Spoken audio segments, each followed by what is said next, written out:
அனைவருக்கும் வணக்கம். மிக நீண்ட இடைவெளிக்கு பிறகு இன்னைக்கு ஒரு திரை விமர்சனம் பண்ண போகிறோம். இது பார்த்தீங்கன்னா வந்துட்டு கடந்த வெள்ளியன்று சூப்பர் ஸ்டார் ரஜினிகாந்த், ஜீவிதா மற்றும் பலர் நடித்த லால் சலாம் திரைப்படத்தை பற்றி தான் வாங்க பார்க்கலாம்.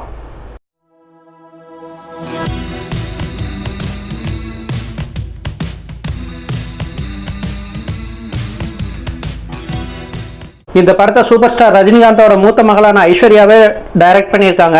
இந்த படத்துக்கு ஏஆர் ரஹ்மான் மியூசிக் பண்ணியிருக்காரு. இந்த படத்தில் ரஜினி கூட நிரோஷா, ஜீவிதா, விஷ்ணு விஷால், விக்ராந்த் மற்றும் பலர் இணைந்து நடித்திருக்கிறார்கள். இந்த படம் பார்த்தீங்கன்னா வந்துட்டு ரஜினி சார் வந்து ஆரம்பத்திலேருந்தே இந்த படத்தை பற்றி பேசுகிறப்போ வந்து அவர் கெஸ்ட் ரோலில் தான் நடிப்பார்னே சொல்லிட்டு இருந்தாங்க. ஸோ படம் பார்க்குறப்ப வந்து அது தெளிவாகவே தெரிஞ்சுது. ஏன்னா வந்து இதுக்கு முன்னாடி அவர் கெஸ்ட் ரோலில் நடிக்கிறேன்னு சொன்ன குசேலன் படத்தில் பார்த்தீங்கன்னா கூட வந்துட்டு பாதி படத்துக்கு அவர் தான் வர்ற மாதிரி இருந்துச்சு. ஆனால் இது வந்து இதற்கு முன்னாடி அவரே டைரக்ட் பண்ணி நடித்த வள்ளி திரைப்படம் மாதிரியே வந்துட்டு அவர் கெஸ்ட் ரோல் மட்டும்தான் பண்ணியிருக்காரு. இந்த படம் மொத்தமுமே பார்த்தீங்கன்னா வந்துட்டு விஷ்ணு விஷாலோட கேரக்டர் மேலே தான் ட்ராவல் ஆகுது. அது மட்டும் இல்லாமல் அதுக்கு உறுதுணையாக வந்து அதை ஒரு சின்ன கிராமத்தில் நடக்கிற கிரிக்கெட் போட்டி, அதுக்கு நடுவில் நடக்கிற மத கலவரம், அதையெல்லாம் வந்து ரெண்டு மதக்காரங்களும் எப்படி ஹேண்டில் பண்ணாங்க அப்படின்றது தான் போகுது.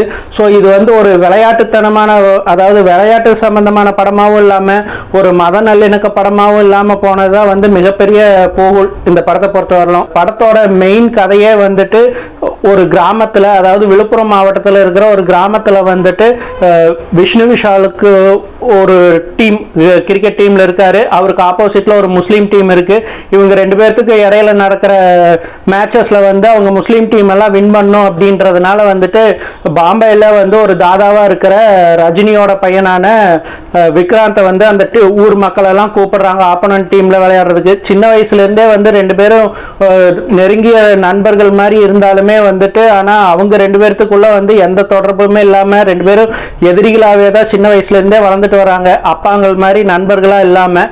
ஸோ இந்த விரோதம் வந்து அந்த கிரிக்கெட் டீம்லேயும் வந்துட்டு அதைய வந்து எப்படி அந்த ஊர் அரசியல்வாதியான விவேக் பிரசன்னா தன்னோட அரசியல் லாபத்துக்காக யூட்டிலைஸ் பண்ணிக்கிட்டு அந்த ரெண்டு குடும்பத்தையும் மட்டும் இல்லாமல் அந்த ஊரையே மத கலவரத்தை தூண்டி விடுறாருங்கிறதால ஆரம்பித்து அந்த மத கலவரத்தை வந்து இவருங்க எப்படி கண்ட்ரோல் பண்ணாங்கன்னு தான் முடியுது இந்த படம். ஸோ இந்த படத்தில் வந்துட்டு ஏஆர் ரஹ்மான் மியூசிக்னு போட்டிருக்காங்க. ஆனால் அவரோட மியூசிக்கோட குவாலிட்டி வந்து அந்த அளவுக்கு ஒன்றும் பெருசாக எடுப்படலைன்னு தான் சொல்லணும். ஏன்னா வந்து பிஜிஎம்மும் ரொம்ப சுமாராக தான் இருந்துச்சு. ஒரே ஒரு பாட்டு மட்டும் நல்லா இருந்துச்சு. அந்த மாரியம்மன் பாட்டெல்லாம் வந்து ரொம்ப சுமாராக தான் வந்துருந்துச்சு. நீண்ட இடைவெளிக்கு பிறகு காமெடி ஆக்டர் செந்தில் இந்த படத்தில் வந்து ஒரு கேரக்டர் ரோலில் நடிச்சிருக்காரு. அவரோட கேரக்டர் ரொம்ப சிறப்பாக அமைஞ்சுது. அதே மாதிரி வந்து தம்பிராமையா இந்த படத்தில் ஏற்று இருக்கிற கதாபாத்திரமும் வந்து அவ்வளோ சிறப்பாக இருந்துச்சு. அவரை சுற்றி தான் வந்து கதையோட பிற்பகுதி செல்லுதுன்னே சொல்லலாம். அந்த அளவுக்கு வந்து அந்த கதைக்காக ரொம்ப அவர் மெனக்கெட்டிருக்காரு.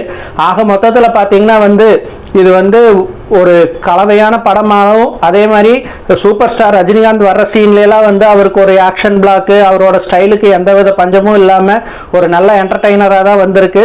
மீண்டும் ஒரு நல்ல விமர்சனம் சந்திக்கலாம். நன்றி.